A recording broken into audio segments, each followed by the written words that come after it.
Most people moving to Central Texas run the same mental checklist. Housing price, check. Utilities, got it. Groceries, gas, entertainment, covered, right? They do the math, they feel confident, and then they close on a home, and 6 months later, they're calling me saying the same thing. Hector, hey, why is my monthly payment almost $400 more than what we planned? In this video, I'm going to show you exactly why that happens, because there are 3 hidden costs inside the Central Texas market that almost nobody warns you about before you sign. And the third one, even experienced buyers from other states have never heard of it. Stick with me to the end, because the number 3 could save you or cost you thousands every single year. So real quick before we get into it, my name is Hector Rivera, and I'm a real estate agent here in the North Austin corridor. And I've spent years before this career in the military as a veteran and now in law enforcement as well. And that background trained me to look for things that other people tend to miss. And that's exactly what I like to bring to every single client that I work with. So if you're thinking about buying or making a move here to the Central Texas area, whether that's Round Rock, Georgetown, Leander, Liberty Hill, Hutto, or any of the other suburbs, it could definitely help you in anywhere in between. So whether you are moving in the next 30 days or you're still 6 months out, there's a link in the description below. Book a free call, no pressure, just have a real conversation. And let's build your personalized game plan together. Now let's get into it, what nobody is telling you.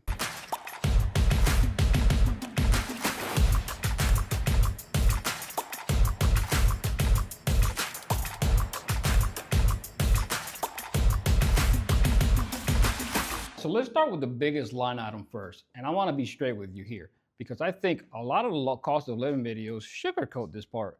So in 2026, Central Texas continues to attract massive demand from tech workers, military families transitioning out of Fort Hood, retirees, remote workers from California, and the Northeast. They're all arriving, and that sustained demand keeps prices elevated. Now, the median home price here across the Central Texas area, especially areas like Georgetown, Pflugerville, even San Marcos down south, Hutto, stay around that median range between $450,000 to $550,000 range. Now, for comparison, the national average is around $300,000 to $350,000. Now, take a $500,000 home with a 20% down payment, you're putting down upwards of $100,000 up front. Now, plus closing costs that typically are between 2 to 3%. So budget an additional $10,000 to $15,000 on top of that. Okay, so now your mortgage on the other hand remain at a $400,000 at your current rates, puts your principal and interest somewhere in the range of $2,600 to $2,900 per month, depending on your rate, give it a few variables. Now, here's where the 3 hidden costs enter the picture. And this is where the budgets begin to actually break down. Now, I always tell my clients, Texas has no state income tax. Great, right? And that's real. And it's generally a great benefit. But the state's funds its infrastructure primarily through its property taxes, and those rates are significantly higher than the national average. Now, nationally, the average property tax is right around the 1.1%. Now, here in Central Texas, you're typically looking at 1.8 to 2.5% of your home's assessed value annually. Now, on a $500,000 home, that's upwards of $9,000 to $12,500 per year, or $750 to $1,050 added to your monthly payment every single month on top of your mortgage. Now, I've sat across the table from buyers who ran their numbers on a easy to use national calculator, and it doesn't really reflect the Texas property tax rate. So that's where they end up going wrong the very first time. Now, the payment they planned for and the payment they actually had were sometimes differed between $300 to $400 apart. Now, that gap is real, and it catches a lot of people off guard every single time. All right, so this one is one that gets a lot of people as well, and I mean consistently. So every time, this is a hidden cost number 2, and it's something that I've learned the hard way, unfortunately, when I was navigating my own real estate journey. So I don't want you to make that same mistake. So this is why I'm sharing that. So here in Texas, when a developer builds a new community, kind of like the one I'm walking through today, especially in growing areas like here in Georgetown and Liberty Hill, Leander, or even Hutto, they often create what's called a MUD, and that's the municipal utility district. It's also called a PID, sometimes a public improvement district.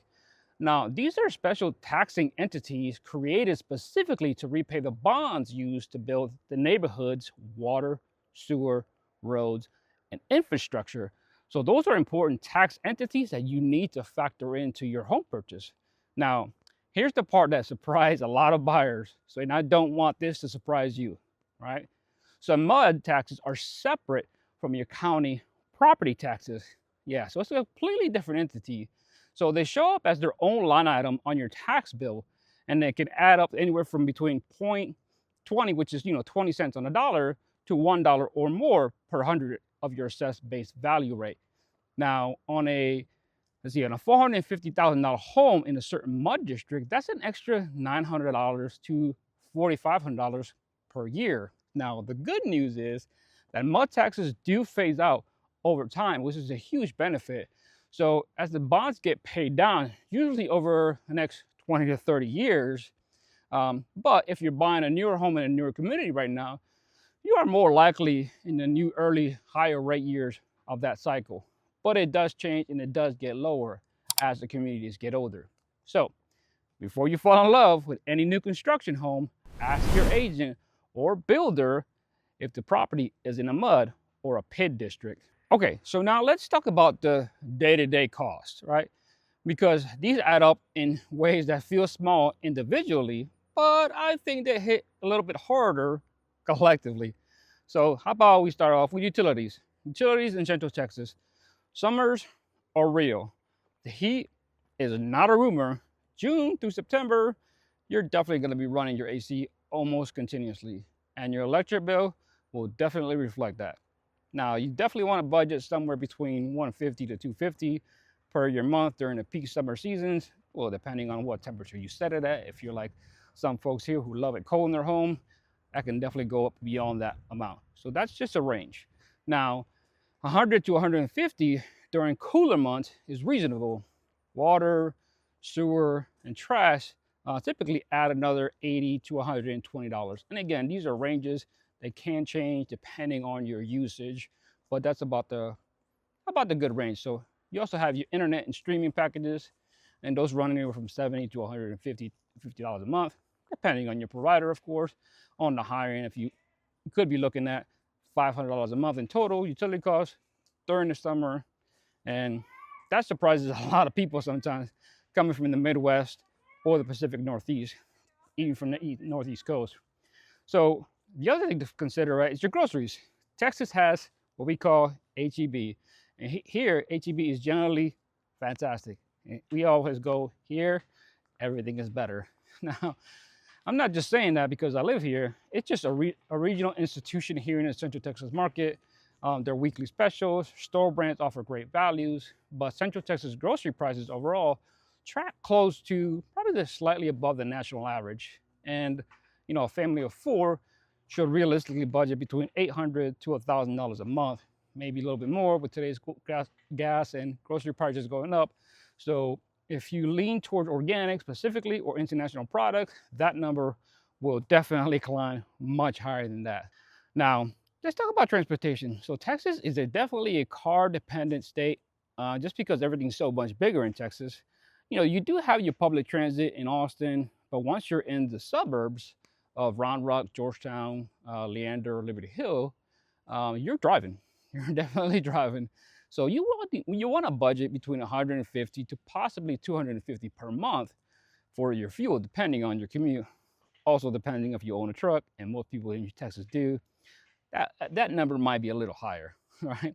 So factor in car insurance as well. Texas runs slightly higher than the national average, so factor in $100 to maybe $200 per month per vehicle, just to be on the safe side. Now, and then there's also the non-dollar cost. So traffic.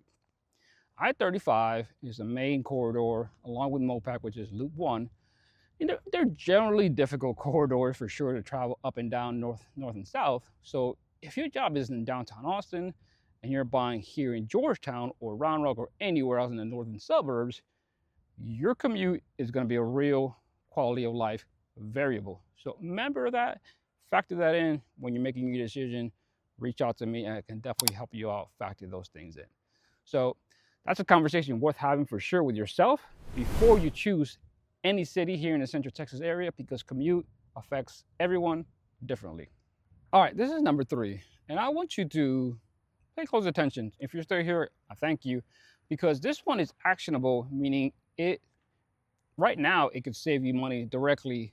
So here in Texas, once you purchase and occupy your home as your primary residence, okay, you're entitled to what's called a homestead exception.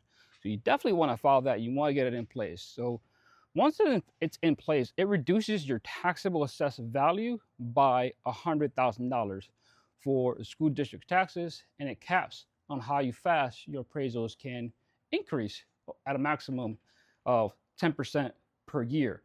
So that cap is significant in protection in a market where your home values have been rising the way Central Texas values have been. So here's the problem with that. 10% cap and those savings, no mind the lady in the back, she's just helping me out. So the 10% cap savings do not happen automatically. So the moment that you close, you need to file that. So you have to file for that exception, and you can only file starting in January 1st of the year after you purchase that. So, and you have until April 30th of that year to submit it. So those are 2 important key details and dates that you definitely don't want to miss. Don't want to miss that window and go your entire year additional without that protection, especially in a rising market. So without that cap, appraisal increases could be on a $500,000 home could mean thousands more in taxes for that calendar year with zero recourse once the tax year closes. So it's an important factor to remember and something that you definitely want to take advantage of. Now, if you're a veteran or active military service member, I want to spend 60 seconds here with you specifically because this is real money available that the majority of you veterans, in the ones that I work with, have never been told about. And it's sad because we should know about this. So first is your VA loan. So you know that the VA loan has 0 down payment and no private mortgage insurance and competitive interest rates. So on a $500,000 home, avoiding the PMI alone can save you upwards of $150 to $300 per month, compared to a conventional loan with less than 20% down, of course.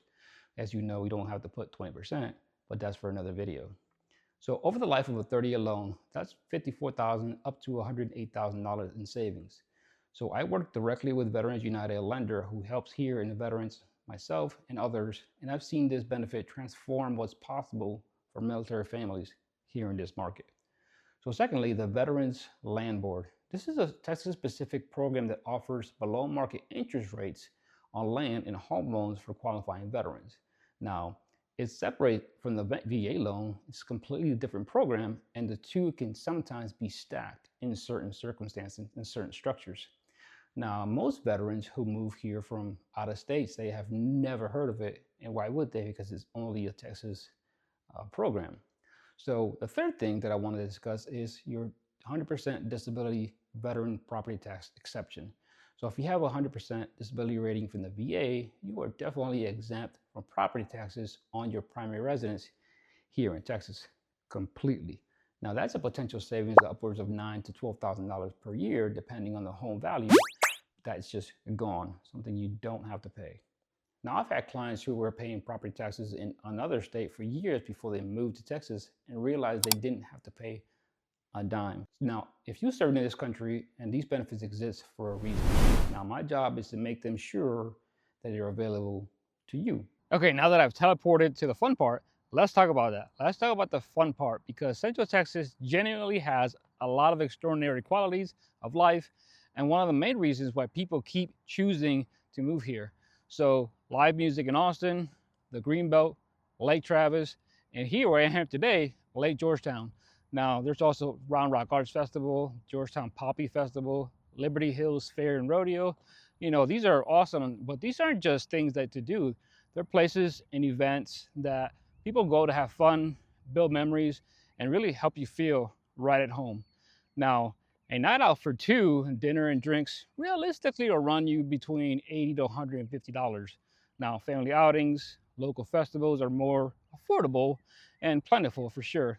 Now, the region's parks like the one I'm here right now, hiking and biking in the green spaces, provide a genuinely world-class free recreation. And who doesn't like free and enjoy it in this beautiful weather, right? But here's the honest caution. Newcomers consistently underestimate what I call the lifestyle pool that draws a lot of this culture and activity when you're living in an exciting and growing region. Now, it's easy to spend freely when you're surrounded by things to do and neighbors who are equally enthusiastic about their new home, but build a realistic entertainment budget, $200 to $400 per month for a family of, say, four, is a reasonable benchmark and guard intentionality. Now, you can definitely go beyond and above that, but just to give you a general range for that. Okay, so now I'm gonna give you some 5 practical moves that I share with every client before they start their home search. Right? Okay, 1, choose your suburb strategically. So communities like Leander, Liberty Hill, Hutto, Pflugerville, and here in Georgetown often have more affordable entry prices than your typical Austin metro area. So while offering good, strong schools and amenities and access to your Austin corridor, if that's where you're trying to go. Now, the trade-off is typically your commute distance. Yeah, run that monthly math honestly to see what that looks like for you so that you can truly decide what's the best for you. Number 2, become an HEB loyalist. Their weekly specials and store brand products, hey, are legitimately legit. They're super good.